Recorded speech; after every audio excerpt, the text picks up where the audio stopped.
"Sir, we've found something," came the voice of Sergeant Krill over the comm. His team had split off to explore the station's lower levels. "You need to see this." Vrel's group descended through a series of maintenance shafts to reach Krill's location. What they found made even the veteran pirate pause in amazement. They stood in a vast chamber filled with rows upon rows of processing equipment. But this wasn't manufacturing gear. It was information technology on a scale none of them had ever seen. Data cores, breathed Tesh, whose people were natural technicians. Thousands of them. Maybe tens of thousands. And they're not dormant. They're just running in passive mode. The chamber stretched away into darkness, filled with humming servers and processing units that represented more computational power than most civilizations possessed in total. Status lights blinked in regular patterns, indicating systems that were very much alive despite the station's apparent abandonment. What were the humans processing that required this much capacity? Vrol wondered aloud. His answer came from an unexpected source. As his team explored deeper into the data center, they triggered some kind of proximity sensor. Suddenly, holographic displays materialized in the air around them, showing star charts, ship movements, communication intercepts, and technical specifications for vessels from dozens of different species. "These are intelligence files," Vrol realized with growing alarm. "The humans have been watching us. All of us." The displays showed tracking data for Ketheri military movements, Vrex trade routes, Gorvani mining operations, and countless other civilizations. Some of the data was recent, collected within the last few months. The humans hadn't abandoned this station. They had simply made it appear abandoned while continuing their surveillance operations. The warning signs. "Captain," came an urgent transmission from the fleet. "We're detecting massive power signatures building throughout the station. Something's waking up." Vrel felt ice flow through his veins. Around him, the holographic displays were multiplying, showing more and more intelligence data. The humans hadn't just been watching. They had been cataloging weaknesses, recording tactical information, mapping out the entire political and military structure of this region of space. "All teams, return to ships immediately," he ordered, but even as he spoke, he could hear the station coming alive around them. Lights were activating in sequence, atmospheric systems were engaging, and somewhere in the distance, machinery was beginning to move. "Sir, the docking bay doors are closing," reported his pilot. "All docking bays simultaneously. We're trapped." The holographic displays around Vrol suddenly cleared, replaced by a single image. A human woman in military uniform, her expression calm but her eyes hard as steel. When she spoke, her voice carried the authority of someone accustomed to being obeyed. "I am Commander Nira Blackstone, Earth Defense Coordination. You have entered restricted space and triggered automated defense protocols. Your vessels are now secured, and your personnel are contained. You will remain in your current positions until a response team arrives." Vrel snarled and raised his weapon toward the hologram. "We are the Crimson Fleet. We take what we want, and we bow to no one." The human woman's expression didn't change.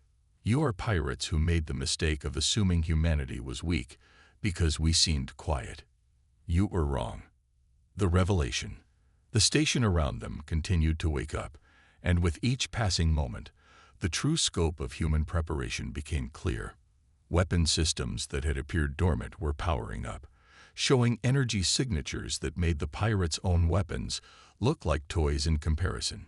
Defense screens activated throughout the facility, revealing that every major system had multiple backup layers. But it was the data that truly terrified them. The holographic displays now showed the full extent of human intelligence gathering. They had been cataloging every species in the region, learning their weaknesses, studying their technology, and preparing for exactly this kind of encounter. "How long?" Vrol demanded. "How long have you been watching us?" "Since the first time your species ventured beyond your home system," Commander Blackstone replied. "Humanity has been out here much longer than any of you realized. We don't advertise our presence because we prefer to learn before we act. Every attack you've made, Every ship you've destroyed, every colony you've raided. We've been taking notes."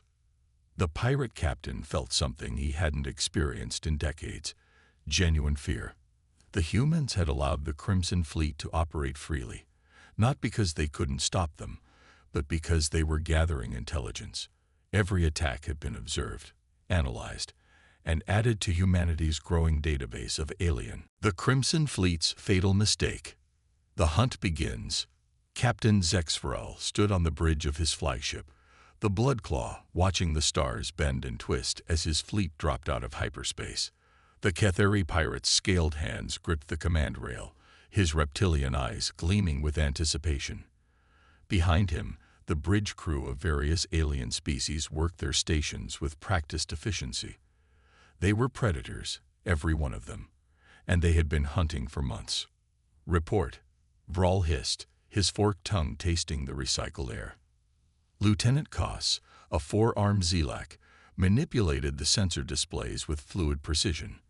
17 ships confirmed in formation, Captain. All systems green. We're at the edge of the Vega 7 system, just as the intelligence suggested. Vral's lips curled back, revealing rows of needle-sharp teeth. The Crimson Fleet had terrorized shipping lanes across 3 sectors. But this prize would be different. According to their sources, the humans had abandoned a research station here during their recent economic troubles. A perfect target, isolated and defenseless. "And the human presence?" Vral asked, though he already knew the answer. "Nothing, sir. The system's been dark for 2 standard years. No patrol routes, no communication traffic. The humans pulled out completely." The bridge erupted in low growls and chittering sounds of approval from the mixed crew. The Crimson Fleet was composed of outcasts from a dozen different species, united only by their hunger for easy profit and their contempt for the weaker races. Humans, in particular, were considered soft prey. Their expansion into space had been slow and cautious, their technology adequate but unremarkable, their military stretched thin across too many colonies. "Set course for the research station," Vral commanded, "and remind all ships to maintain formation. Even if this is abandoned, I want no mistakes." The Ghost Station. 3 hours later, the Bloodclaw and its accompanying vessels approached the coordinates. What they found defied their expectations. The research station wasn't the small prefabricated structure they had anticipated. Instead, a massive installation hung in the void, its hull stretching nearly 2 kilometers in length. The station was dark, but its architecture spoke of serious purpose. No decorative elements, no wasted space, just pure functional design that seemed to absorb the light around it. "By the void," whispered Navigator Tesh, an insectoid Vrex whose compound eyes could detect electromagnetic signatures. "This isn't a research station. This is a fortress." Zexferel studied the readings flowing across his displays. The station showed no power signatures, no heat emissions, no signs of life, but something about its design made his predatory instincts tingle with unease. The human structure looked less like scientific equipment and more like a sleeping giant. "Scan it again," he ordered. "Full spectrum analysis." The results were puzzling. The station's hull was composed of materials that didn't match any known human alloys. The internal structure was largely hidden behind layers of shielding that blocked most sensors. Most disturbing of all, there were what appeared to be weapon emplacements built into the station's superstructure, though they showed no energy readings. "Captain," reported Chief Engineer Voss, a thick-skinned Gorvani, "I'm detecting multiple docking bays, some large enough to accommodate capital ships. This wasn't built for research, it was built for operations." Vral's tactical mind raced. An abandoned military installation would be even more valuable than a research station. Human military technology might be pedestrian, but their manufacturing capabilities were impressive. The salvage value alone would fund the fleet for years. "Deploy boarding parties," he decided, "but maintain full alert status. Something doesn't feel right about this place." The breach. Boarding the station proved surprisingly easy. The docking bays were undefended, the airlocks responded to standard override protocols, and the corridors beyond were empty and dark. Emergency lighting flickered on as the pirates advanced, triggered by motion sensors that had apparently been dormant for years. Vral led the largest boarding party personally, flanked by his best soldiers. The station's interior was as impressive as its exterior had suggested. Corridors wide enough for vehicles, reinforced bulkheads, and junction points that suggested the capacity to seal entire sections in case of emergency. This was military architecture, built to withstand siege conditions, capabilities, and tactics. Your mistake, the commander continued, was assuming that because humans seem peaceful, we are unprepared for war. You confused patience with weakness. That confusion will cost you everything. Around the station, space began to shimmer. More human vessels were decloaking, revealing themselves after what must have been months or years of hidden observation. The Crimson Fleet, which had thought itself the predator, had been the prey all along. The awakening of Earth's silent guardians. The network activates. Light years away from the Vega 7 system, Admiral Sarah Chen stood in the command center of Earth Defense Command, watching as alerts cascaded across the primary display. The activation of Station Vega 7 had triggered response protocols throughout human space, awakening systems that had been dormant for years. Ma'am, we're receiving confirmation signals from 17 deep space monitoring stations, reported Lieutenant Commander Park. The Silent Watchers network is fully active for the first time since its installation. Admiral Chen nodded grimly. She had hoped this day would never come, but humanity had learned long ago that hope was not a strategy. The Silent Watchers program had been humanity's response to the harsh realities of galactic politics. While other species fought openly for territory and resources, humans had chosen a different path. Patience, observation, and preparation. Status of the Crimson Fleet? She asked. Contained, ma'am. All 17 vessels are secured at Vega 7, Captain Zexfral, and approximately 300 pirates are alive and unharmed. Commander Blackstone is maintaining containment protocols. Chen allowed herself a small smile. Nira Blackstone had been one of her best students at the Academy, and her assignment to Vega 7 had been deliberate. If anyone could handle first contact with hostile forces, it would be her. Patch me through to all Silent Watcher stations, Chen ordered. It's time for the galaxy to meet the real humanity. The doctor's explanation. At Station Vega 7, Dr. Marcus Webb emerged from the lower levels where he had been overseeing the data analysis systems. As the station's chief scientist, he had spent the last 5 years of his life in this hidden facility, cataloging the activities of every major power in this region of space. Commander, he said, approaching Nira Blackstone on the command deck, the pirates are asking questions.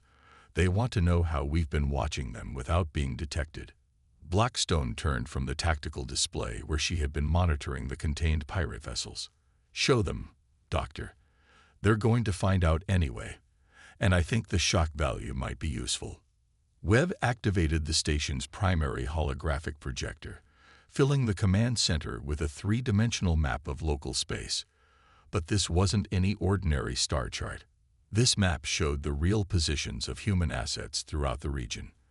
Monitoring stations disguised as asteroids, sensor networks hidden in gas giant atmospheres, and observation posts built into the hulls of seemingly abandoned ships.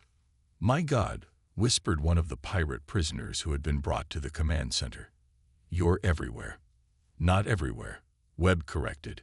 But we've been watching the important places, every major shipping lane, every military installation, every diplomatic meeting. We know more about your civilizations than you know about yourselves. The holographic display zoomed in on various locations, showing recorded footage of Ketheri military exercises, Vrex diplomatic negotiations, and Corvani mining operations. The level of detail was staggering, including audio intercepts, technical specifications, and behavioral analysis of key leaders. The Silent Watchers program has been active for 37 years, Webb continued. Every time one of your species developed a new weapon, we studied it. Every time you formed an alliance, we mapped the power structure. Every time you went to war, we learned your tactics. The fleet's response. In the space around Station Vega 7, more human vessels continued to decloak. What had appeared to be empty space now revealed itself to be filled with Earth defense vessels, each one equipped with technology that the pirates were only now beginning to understand. Captain Vrall, still aboard his captured flagship, watched through the viewscreen as human ships took positions around his fleet. These weren't the simple, functional vessels that humanity was known for. These ships were sleek, advanced, and clearly designed for combat operations. How? He demanded, speaking to the hologram of Commander Blackstone. How did you hide this from everyone? We didn't hide it, Blackstone replied. We simply made sure you weren't looking in the right places.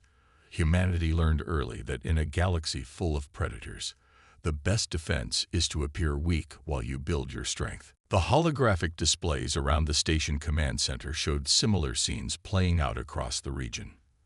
Other pirate fleets, slavers, and raiders were discovering that their easy targets had suddenly become very dangerous.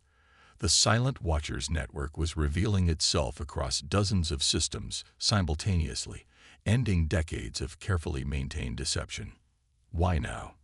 Vrall asked, his voice barely a whisper. Why reveal yourselves now? Dr. Webb smiled grimly. Because we're ready. 37 years of preparation, and we're finally ready for whatever comes next. The galaxy thinks it knows humanity. They're about to learn they were wrong. As if to emphasize his point, the long-range sensors began detecting massive fleet movements throughout human space. Hundreds of vessels, launching from hidden bases and moving toward strategic positions throughout the region. The Silent Watchers had been more than just observers. They had been the advance guard of a much larger force. Captain Zex Vrall looked around at his captured fleet, at the human vessels surrounding them, and at the displays showing the true scope of human preparation. For the first time in his career as a pirate, he realized he had encountered a force that had been planning this confrontation longer than he had been alive. The age of easy prey was indeed over, and humanity had just announced its arrival as a galactic power.